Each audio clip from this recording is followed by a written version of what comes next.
Hello दोस्तों, सभी को राधे राधे, जय श्री कृष्ण, हर हर महादेव। क्लास में आप सभी का स्वागत है। अगर आप चैनल पर नए आए हैं तो चैनल को सब्सक्राइब जरूर कीजिए, अपने दोस्तों तक शेयर कीजिए। चलते हैं सीधी क्लास की ओर। आज की क्लास में हम पढ़ेंगे भारत पर मुस्लिम आक्रमण। भारत पर सर्वप्रथम मुस्लिम आक्रमण कब हुआ था? 712 ईस्वी में मोहम्मद बिन कासिम द्वारा क्या हुआ था? सबसे पहले मुस्लिम आक्रमण हुआ था भारत पर। सबसे पहले 712 ईस्वी में क्या हुआ था? मोहम्मद बिन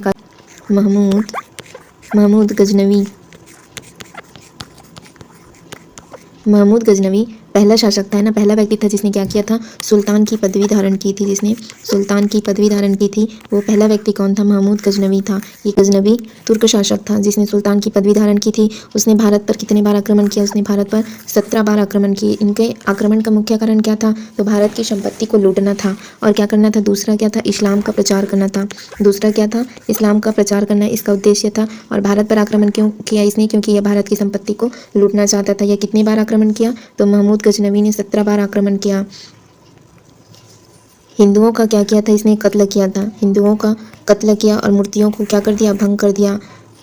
और इन्होंने कौन सी उपाधि धारण की? तो महमूद गजनवी ने गाजी की उपाधि धारण की थी। महमूद गजनवी ने कौन सी उपाधि धारण की? महमूद गजनवी ने गाजी की उपाधि धारण की थी।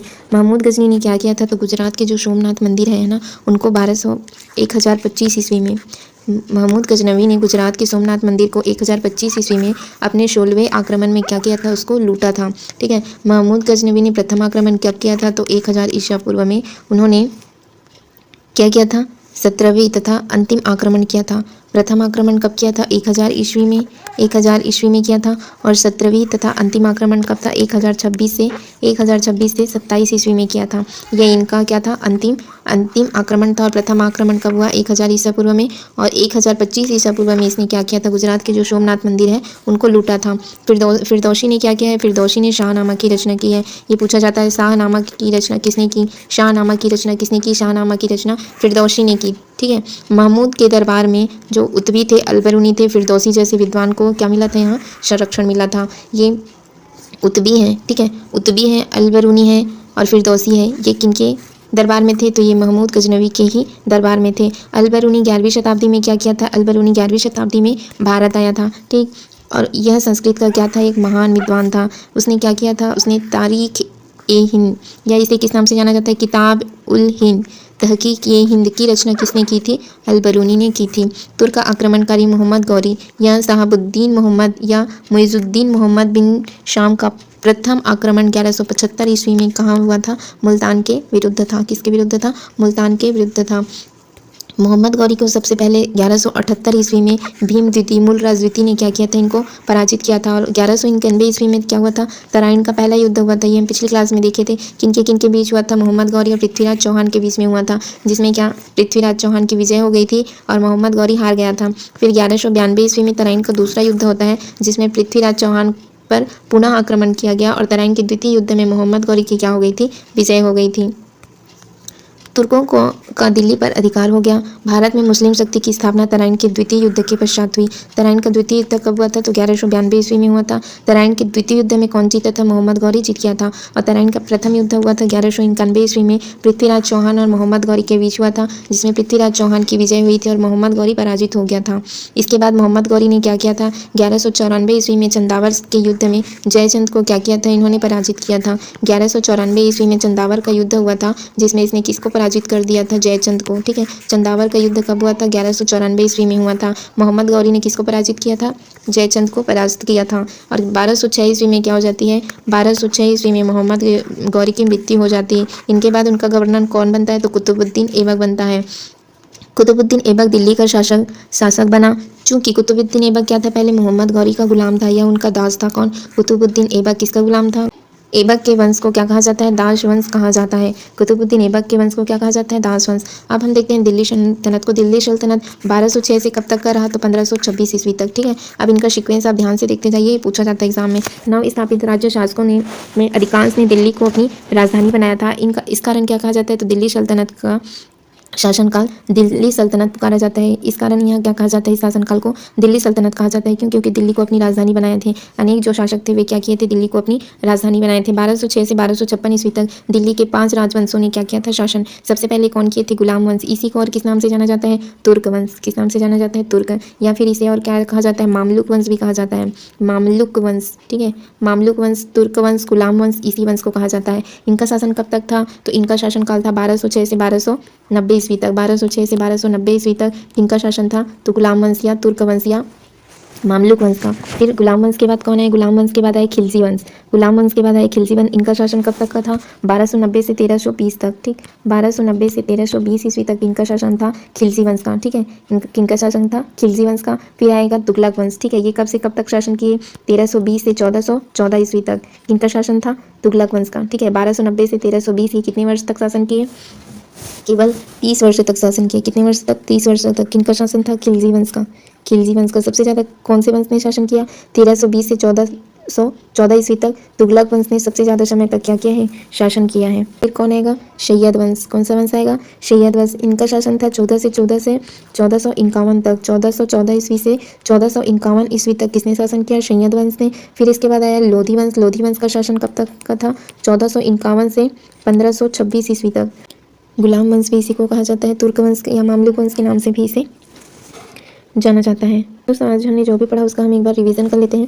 भारत पर मुस्लिम आक्रमण, ये हम देख रहे थे। भारत पर सर्वप्रथम मुस्लिम आक्रमण कब हुआ, 712 ईस्वी में। किसके समय में, मोहम्मद बिन कासिम ने सबसे पहले क्या किया था, भारत पर आक्रमण किया था। ये कहाँ का था, ये अरब का था। मोहम्मद बिन कासिम कहाँ का था, ये अरब सेनापति था जिसने क्या किया था, भारत पर आक्रमण किया था। ये पहला शासक था। और गजनवी का तुर्क शासक, ये कहाँ था गजनवी का, जो मोहम्मद गजनवी, ये पहला व्यक्ति था जिसने क्या किया था, सुल्तान की पदवी धारण की थी। इसने कौन सी पदवी धारण की थी, सुल्तान की पदवी धारण करने वाला पहला व्यक्ति कौन था, महमूद गजनवी था। इसने भारत पर कितनी बार आक्रमण किया था, इसने भारत पर 17 बार आक्रमण किया था। इनका मुख्य उद्देश्य क्या था, इनका मुख्य उद्देश्य भारत की संपत्ति को लूटना था। और दूसरा उद्देश्य क्या था, इसका दूसरा उद्देश्य क्या था, इस्लाम का प्रचार करना। और भारत पर अपना धन संपत्ति लूटी हुई। और उसके बाद हिंदुओं का क्या किया था, इसने कत्ल किया था। और मूर्तियों को क्या कर दिया था, मूर्तियों को भंग कर दिया था। और कौन सी उपाधि धारण की थी इसने, गाजी की उपाधि किसने धारण की थी, महमूद गजनवी ने। महमूद गजनवी ने क्या की थी, महमूद गजनवी ने गाजी की उपाधि धारण की थी। महमूद गजनवी ने प्रथम कब आक्रमण किया, 1000 ईसा पूर्व में इसने आक्रमण किया। और 1025 ईस्वी में इसने क्या किया, 1025 ईस्वी 26 से कब तक, 1026-27 में इसने क्या किया था,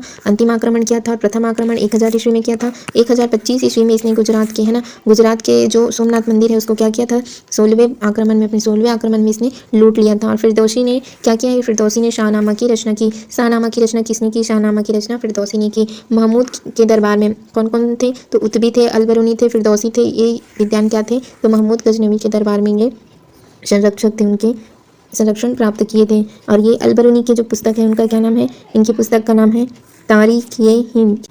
अलबरूनी ने अपनी 11वीं शताब्दी में भारत पर आक्रमण किया। संस्कृत का ये क्या था, विद्वान था। अलबरूनी किस भाषा में, किताब-उल-हिंद तहक़ीक़-ए-हिंद की रचना किस भाषा में की थी, इन्होंने संस्कृत भाषा में क्या की थी, रचना की थी। ठीक है, तारीख़-ए-हिंद, किताब-उल-हिंद, तहक़ीक़-ए-हिंद, ये किसकी पुस्तक है, तो ये तारीख़-ए-हिंद कहें, चाहे किताब-उल-हिंद कहें, चाहे तहक़ीक़-ए-हिंद कहें। ठीक है, ये किसकी पुस्तक है, अलबरूनी की है। किस भाषा में लिखी है, संस्कृत भाषा में लिखी है। ठीक है, कौन सी शताब्दी में ये भारत पर आया था, 11वीं शताब्दी में यह भारत आया था। तुर्क आक्रमणकारी मोहम्मद गौरी शहाबुद्दीन मोहम्मद या क्या मुइज़ुद्दीन मोहम्मद बिन साम का क्या था, ये प्रथम आक्रमण 1175 में मुल्तान के विरुद्ध था। किसके विरुद्ध था, मुल्तान के। और मोहम्मद गौरी ने सबसे पहले 1178 ईस्वी में भीम द्वितीय मूलराज द्वितीय को क्या किया था, इन्होंने पराजित किया था। तो अब 1178 ईस्वी में भीम द्वितीय या इसे क्या कहा जाता है, मूलराज द्वितीय, इसको उन्होंने परास्त किया था। मोहम्मद गौरी और पृथ्वीराज चौहान के बीच में 1191 में तराइन का पहला युद्ध हुआ था, जिसमें पृथ्वीराज चौहान की विजय हुई थी, मोहम्मद गौरी हार गया था।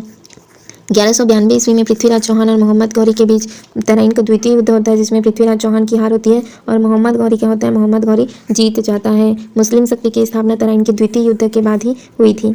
ठीक है, और दिल्ली पर अधिकार हुआ किनका, तुर्कों का, है ना। जैसे ही गौरी की विजय हुई फिर दिल्ली पर उनका क्या हो गया, अधिकार हो गया। कुतुबुद्दीन ऐबक इनका गुलाम था, ये मोहम्मद गौरी का गुलाम था। ठीक है, किसका गुलाम था, मोहम्मद गौरी का। मोहम्मद गौरी की मृत्यु कब हुई, तो 1206 में। और इसकी मृत्यु के पश्चात कुतुबुद्दीन ऐबक दिल्ली का शासक बना था। दिल्ली का पहला शासक पूछा जाए तो कुतुबुद्दीन ऐबक था। दिल्ली सल्तनत पर जो 5 शासकों ने शासन किए वे कौन कौन से, रामवंश ने सबसे पहले शासन किया, इसे तुर्क वंश भी कहा जाता है। 1206 से 1290 ईस्वी तक किनका शासन था, 1290 ईस्वी तक गुलाम वंश का शासन था। ठीक, फिर दूसरा किसका था, खिलजी वंश का। गुलाम वंश के बाद किसने शासन किया? खिलजी वंश का। 1290 से कब तक का था? 1414 1290 से 1320 तक का था किनका? खिलजी वंश का। फिर इनके बाद आएगा तुगलक वंश। तुगलक वंश ने कब तक का किया? 1320 से 1414 ईस्वी तक। ठीक है, ये कब तक का था? 1320 से 1414 ईस्वी तक किसने शासन किया? तुगलक वंश ने। फिर इनके बाद आएगा सैयद वंश। सैयद वंश का शासन कब तक से कब तक था? 1414 से 1451 ईस्वी तक किनका शासन था? तो ये सैयद वंश था। उसके बाद था लोधी वंश 1451 से 1526 ईस्वी तक किनका शासन था? लोधी वंश का शासन था। लोधी वंश का शासन था। ठीक है दोस्तों, आज की वीडियो में बस हम इतना ही रखते हैं। नेक्स्ट हमारा टॉपिक आएगा जिसमें हम किसी और टॉपिक को पढ़ेंगे। नेक्स्ट क्लास में किसी और टॉपिक को पढ़ेंगे। अगर आप चैनल से जुड़े रहना चाहते हैं तो चैनल को सब्सक्राइब करके जरूर रखिए। नोटिफिकेशन के लिए बेल आइकन प्रेस करके रखें। आपको सीडीपी पढ़नी है तो इनके लिए आपको सर्च करना होगा लर्न विद उषा साहू। आप सर्च कीजिए, आपको सीडीपी की पूरी प्लेलिस्ट मिल जाएगी। इसके अतिरिक्त आप हिंदी पढ़ना चाहते हैं तो हिंदी के लिए हिंदी की भी प्लेलिस्ट डली है। आपको सर्च करना है लर्न विद उषा साहू। आप सीडीपी पढ़ना चाहते हैं तो सीडीपी सर्च कीजिए। हिंदी की क्लास देखना तो हिंदी प्लेलिस्ट सर्च कीजिए। जियोग्राफी की क्लास देखना चाहते हैं तो जियोग्राफी प्लेलिस्ट सर्च कीजिए। आपको सर्च करना होगा लर्न विद उषा साहू। आप सर्च कीजिए, आपको सारी की सारी प्लेलिस्ट मिल जाएगी। इसके अतिरिक्त आप क्या करेंगे, चैनल को सब्सक्राइब करके रखेंगे। इससे क्या होगा, नेक्स्ट मेरा जब भी वीडियो आएगा आपको यूट्यूब की तरफ से नोटिफिकेशन चला जाएगा और इसलिए आपको सारी की सारी क्लासें मिल जाएंगी। Thank you friends, thank you all.